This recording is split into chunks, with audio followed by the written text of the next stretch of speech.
కెరటాలపై నన్ను నడిపించుము యేసువా, నన్ను నడిపించు చుక్కాని నీవే కదా, దేవ నీవే కదా, నన్ను కాపాడు దుర్గంబు నీవే కదా, దేవ నీవే కదా, నాకు జీవంబు సత్యంబుగా నన్ను నడిపించెను జరేయుడా, నేను నీకేమి అర్పించును, నిన్ను స్తుతింతును యేసువా, జీవితయాత్రలో గురి నీవెగా, నాకు సాటి ఎవ్వరు యేసువా, నీవు నడిచావు కెరటాలపై నన్ను నడిపించుము యేసువా, నీవు నడిచావు కెరటాలపై నన్ను నడిపించుము యేసువా, జీవితయాత్రలో నాకు గురి నీవెగా, నీకు సాటి ఎవ్వరు యేసువా, నీవు నడిచావు కెరటాలపై నన్ను నడిపించుము యేసువా, నన్ను నడిపించు చుక్కాని నీవే కదా, దేవ నీవే కదా, నన్ను కాపాడు దుర్గంబు నీవే కదా, దేవ నీవే కదా, నాకు నీవేగా సర్వస్వం, నీ నామమే ఆధారము, నేను పయనించు మార్గంబెగా, నిన్ను స్తుతింతును యేసువా. హల్లెలూయా. పరిశుద్ధుడా గొప్ప దేవానికి వందనాలు స్తోత్రాలు చెల్లిస్తున్నాను ప్రభా, ఘనతనికే మహిమనికే ఆరోపిస్తున్నాను నాయన, జీవాధిపతి సర్వోన్నతుడా సకల ఆశీర్వాద సంభూతుడా పరిశుద్ధ దూతలతో కొనియాడవలసిన దేవానికి వందనాలు స్తోత్రాలు ప్రభా. దేవా 7 మాటల్లో 2వ మాట నాయన ప్రభా, అయ్యా ధ్యానించుచుండగా తండ్రి నాయన సిలువ ధ్యానంలో మీరే నాకు తోడుగా నడిపించండి, విత్తబడిన వాక్యం మా హృదయంలో ఫలింప చేయండి నాయన, దేవాని పునరుద్ధాన శక్తిని మాలో ప్రవహింపు చేసి నీ శక్తి బలంతో మమ్మల్ని నింపండి, వినుచున్న వానికి నాయన ఆశీర్వాదకరంగా మీ నామం మహిమకరంగా చేయండి ప్రభా. పరిశుద్ధాత్మదేవ జీవమైన యేసయ్య నీకే మహిమ ఘనత ఆరోపిస్తూ ప్రార్థన సముఖంలో చేర్చుకున్నాను మా ప్రభు నీ రక్షకుడైన యేసుక్రీస్తునామమున అడిగి వేడుకుంటున్నాము తండ్రి, ఆమేన్.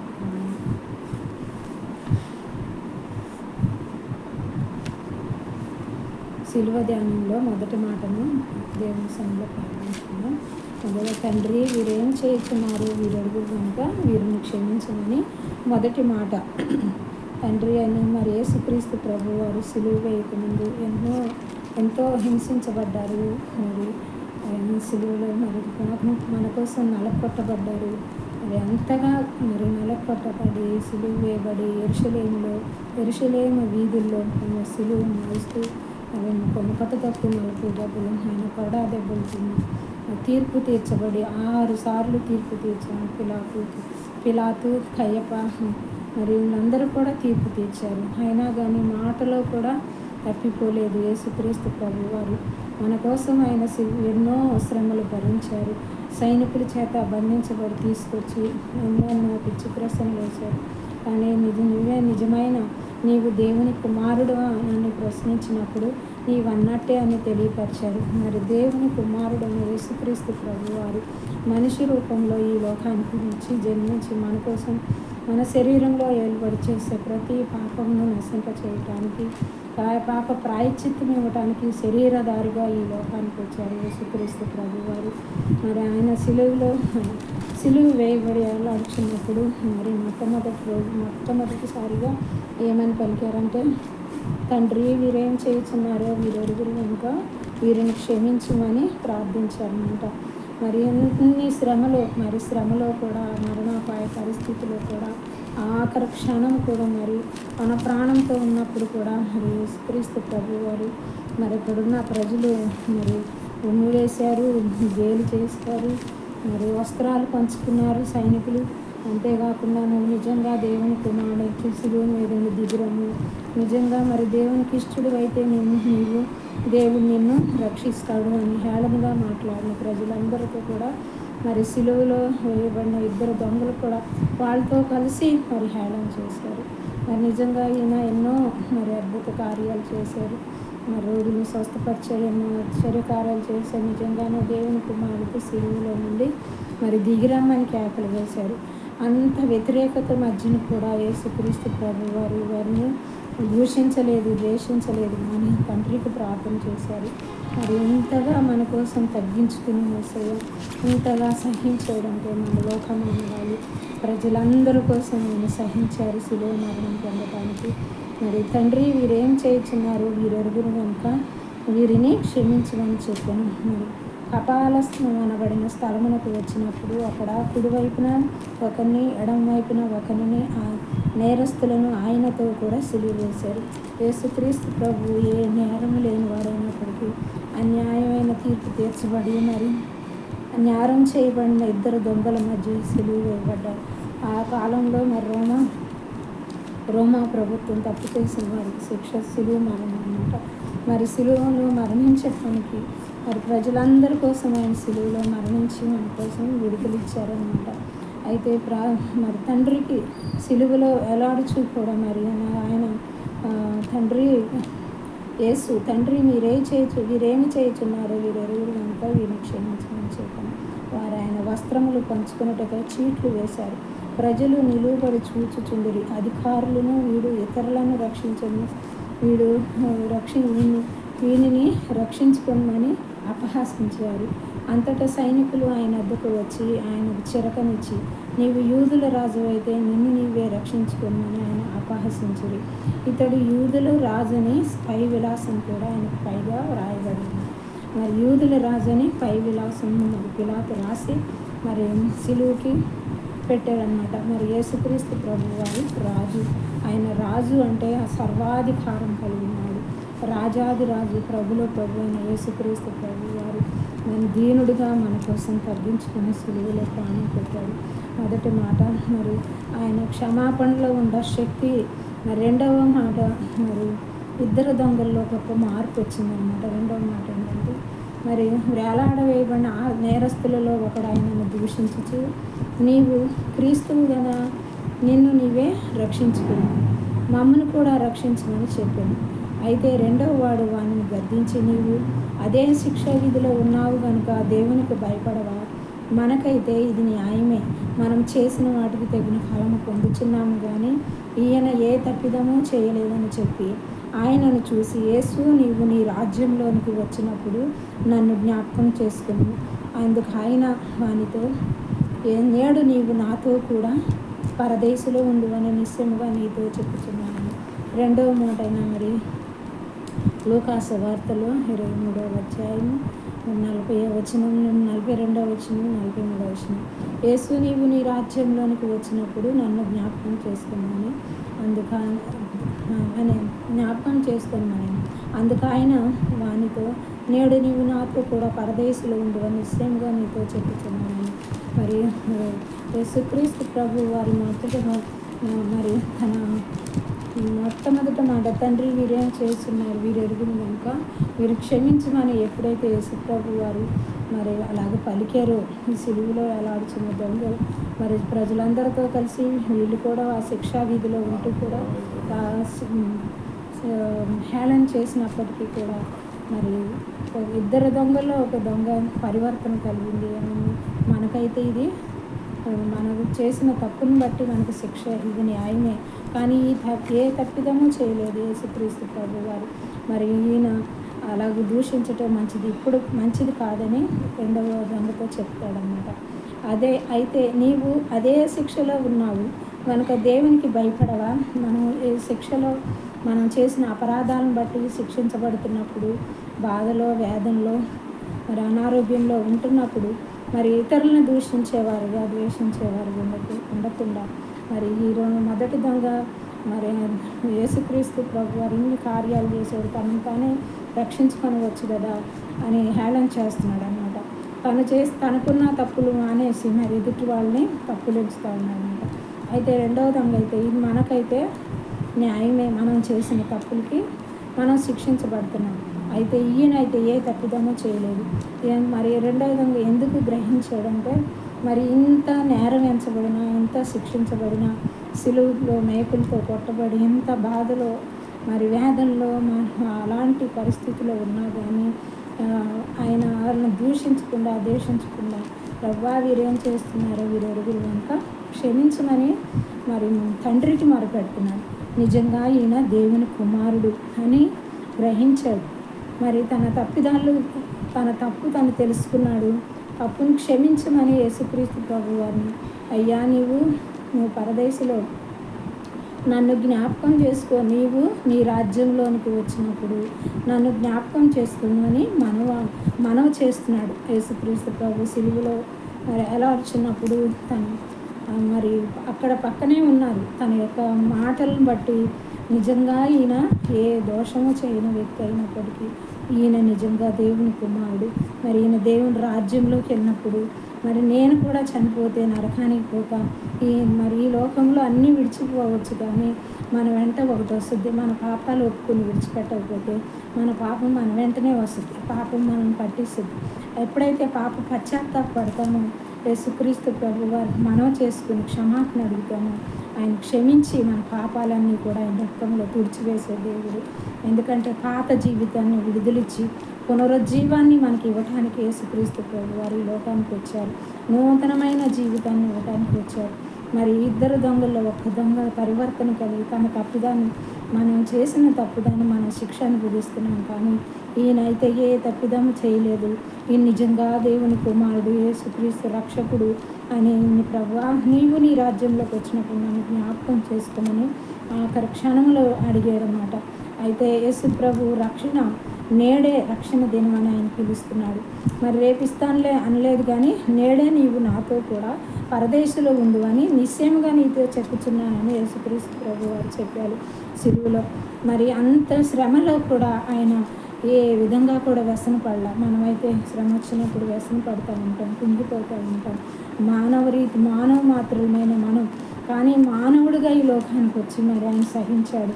అంటే మనం కూడా సహించేవారిగా ఉండటానికి మాదిరి చూపించారు యేసు ప్రభు వారు. మనం అంత శ్రమలో సహించి తండ్రి చిత్తాన్ని నెరవేర్చారనమాట ఈ లోకంలో.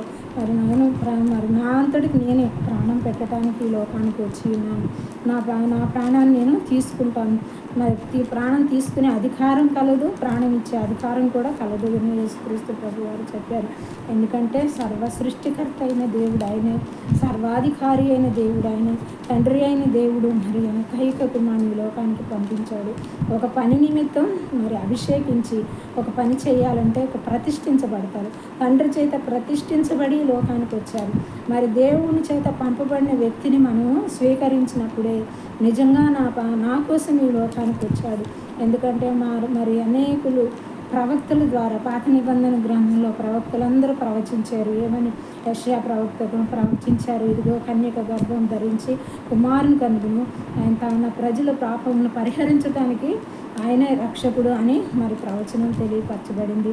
అవన్నీ కూడా నెరవేర్చబడింది. మన మత్తయి సువార్తలో 1వ అధ్యాయంలో తన ప్రజలను రక్షించడానికి యేసుక్రీస్తు ప్రభువారు కన్యమరియ ద్వారా మరి ఈ లోకంలో జన్మించి మనకు విడుదలిచ్చారు. ఈ లేఖలన్నీ కూడా నెరవేర్చబడింది.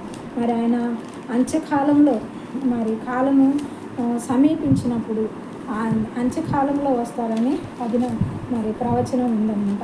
అలాగూ ఇంకా ప్రజలు నశించిపోవటం దేవునికి ఇష్టం లేక మరి ఆయన ప్రాయశ్చిత్తంగా యవ్వన ప్రాయంలోని ఏ పాపము ఎరుగుని దేవుడు పరిశుద్ధాత్మ ద్వారా ఆయన జన్మించిన వాడు. పాపాలు క్షమించబడాలంటే పవిత్రమైన రక్తం కలిగిన వారే మరి పవిత్రమైన రక్తాన్ని చిందిస్తేనే పాప పరిహారం మనకు కలుగుతుంది. మరి ఆ విధంగా మరి యేసుక్రీస్తు ప్రభువు సిలువలో వేలాడుచూ కూడా మనం మరి దొంగ మరి దేవుని సన్నిధిలో నన్ను జ్ఞాపకం చేసుకోమని మరి అడిగినప్పుడు నేడే నీవు నాతో కూడా పరదేశంలో ఉండవని నిశ్చయముగా నీతో చెప్పుచున్నాను. పరదేశం అంటే పరలోకంలో దేవునితో ఉండే స్థానం అన్నమాట, నిత్య జీవం.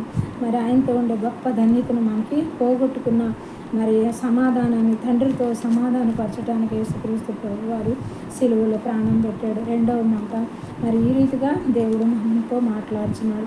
మన బండలాంటి హృదయాన్ని మరి పాపం చేసినప్పటికీ, తిరుగుబాటు చేసినప్పుడు హృదయం కఠినపరచుకుంటుండా ఇది మనం మనస్సాక్షి గద్దిస్తున్నప్పుడు సరి చేసుకుంటే దేవుడు క్షమిస్తాడనమాట, దేవుని వైపు తిరిగితే. ఎందుకంటే ఆయన మన కోసమే ఆయన శిక్షించబడాల్సింది. మరలా తప్పులు చేసి మనం దేవుని మరలా సిలువ వేసేవారుగా ఉంటున్నాం కనుక అలా చేయకుండా దేవుని సన్నిధిలో పశ్చాత్తాపడి దేవుణ్ణి అడిగితే నేడే రక్షణ పొందమంటున్నాడు. ఇదే అనుకూలమైన సమయం అని దేవుడు పిలుస్తున్నాడు. ఇంకా మారు మనసు పొందకుండా, ఇంకా యేసే క్రీస్తుని ఆయన ప్రభు అయిన దేవుడని ఎవరైతే నమ్మలేదో, ఆయన నేనే రక్షకుడు, నాకు సొంత రక్షకుడు ఆయనే అని స్వీకరించి నా పాపాలకు ప్రాయశ్చిత్తమైన యేసయ్య సిలువలో మరి బలియాగమయ్యాడు. ఇంకా 2025 సంవత్సరం వచ్చినా ఇంకా రక్షణ పొందిన వారు ఎంతోమంది ఉన్నారు. ఇప్పుడైనా స్వీకరించి అడిగితే దేవుడు నీకు రక్షణ ఇస్తాడు.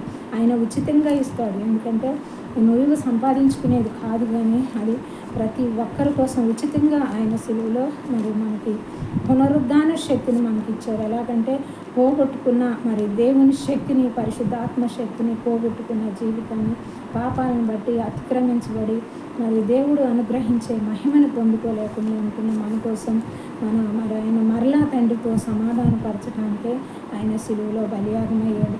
నా ప్రియ సహోదరులారు, ఇప్పుడైనా సరే నువ్వు మారు మనసు పొంది పశ్చాత్తాపడి నా కోసమే ఆయన సిలువలో బలియాగమయ్యాడు.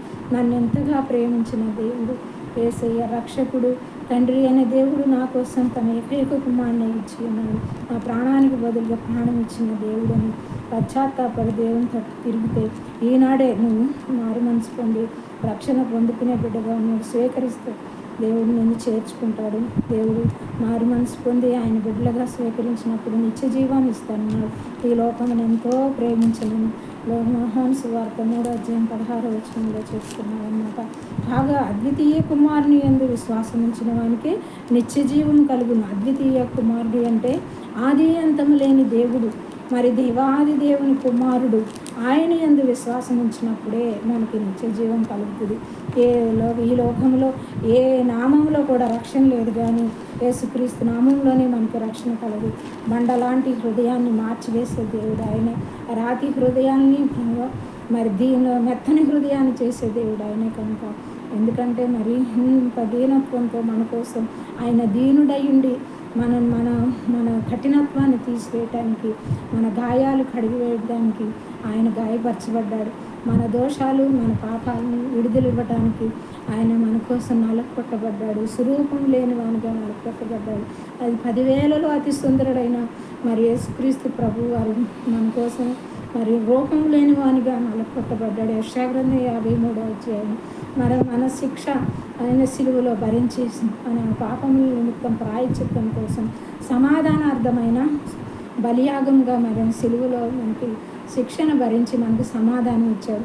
ఇంత ఉచితంగా ఇచ్చిన రక్షణ ఇంకా స్వీకరించిన వారిగా ఉంటే ఈనాడే నువ్వు హృదయం తెరిచి యేసయ్యా నా హృదయంలోకి రమ్ము, నా దోషాలు క్షమించు, నీవే నా దేవుడివి, నీవే నా రక్షకుడివి, నీవే నా ప్రభువు అని పశ్చాత్తాపడి అని హృదయంలో చేర్చుకుంటే దేవుడు నీకు రక్షణిస్తాడు. దేవుడు రక్షించబడిన నీవు మరి ఆయన కుమార్తెవు, ఆయన కుమారులువి, పరిశుద్ధాత్మ అనే వరాన్ని పొందుకుంటావు. ఎప్పుడైతే యేసుక్రీస్తు ఆత్మ నీ హృదయంలోకి ప్రవేశిస్తుంది. ఎందుకంటే కుమారుని స్వభావాన్ని నువ్వు ఎప్పుడైతే కలిగి ఉంటావో దేవుడు మరి పశ్చాత్తాపడితే ఆయన ఆత్మ నీ హృదయంలోకి వచ్చి నీలో ఉండి తండ్రికి మొరపెట్టే భాగ్యాన్ని వారి ప్రార్థన తండ్రి అని మొరపెట్టుకోవటానికి మనం అర్హతనిచ్చాడు యేసయ్య.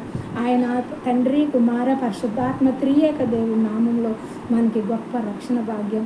పరిశుద్ధాత్ముడు ఆదరణకర్తగా ఆయన సిలువలో బలియాగమయ్యి తన ఆత్మనే ఇదిగో నేను మరణించకుండా మన సిలువలో ప్రాణం పెట్టకపోతే నాకు మరి భూమి మీదకు పరిశుద్ధాత్మ రాలేదు, అందుకని నేను సిలువలో ప్రాణం పెట్టాలి, అప్పుడే మరి పరిశుద్ధాత్ముడు దిగి వస్తాడని చెప్పాడు.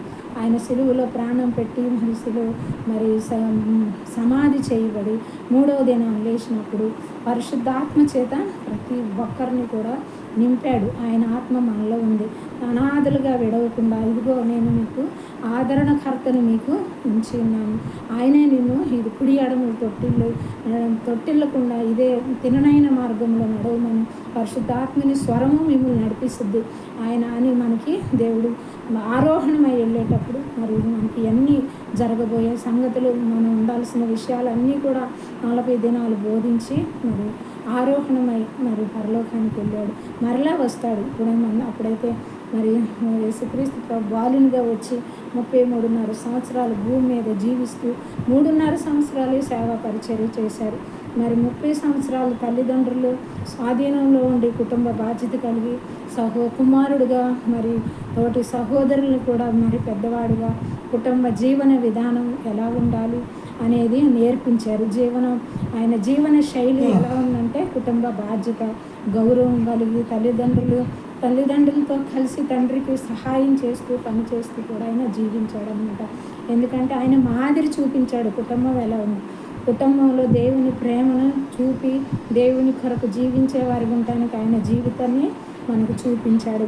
మరి అంతేకాకుండా ఈ భూమి మీద ఒక వంశం యోధా గోత్రపు సింహమైన యేసుక్రీస్తు ప్రభు వారి యోధ వంశంలో మరి యోసేపు మరియల వంశంలో జన్మించి మరి భూమి మీద వంశం లేకపోతే అవమానం కలుగుద్ది. అంతే మరి శ్రేష్టమైన గొప్ప వంశమైన యోధా గోత్రపు వంశంలో మరి యేసుక్రీస్తు ప్రభు వారు జన్మించారు. ఎందుకంటే దేవుని ఆరాధించేసిన యోధా మరి ఆయన దేవుని గణపరిచే స్తుతియాగం అర్పించే బిడ్డలుగా మరి దేవుడు ఏర్పాటు చేసుకున్న మరి యోధా గోత్రం నుంచే జన్మించారు. దేవుని గణపరిచే ఆయన ద్వారానే మనకి ప్రపంచంలో ప్రతి ఒక్కరికి కూడా రక్షణ సిద్ధని ప్రవచనాలన్నీ కూడా నెరవేర్చబడి ఉన్నాయి. దేవుడి వాక్యం ఆమె నాగండ పరిశుద్ధుడా సర్వశక్తిమంతుడా జీవం కలిగేవా అవుతున్న వాక్యం ఆ హృదయాల్లో ఫలింపచి తండ్రి ప్రభువాది దేవాది దేవ ప్రభుల ప్రభు రాజుల రాజా నీకే మహిమ ఘనత ఆరోపిస్తుంది. ఇంకా రక్షించబడిన బిడ్డలు రక్షణ దయచేయండి ప్రభు.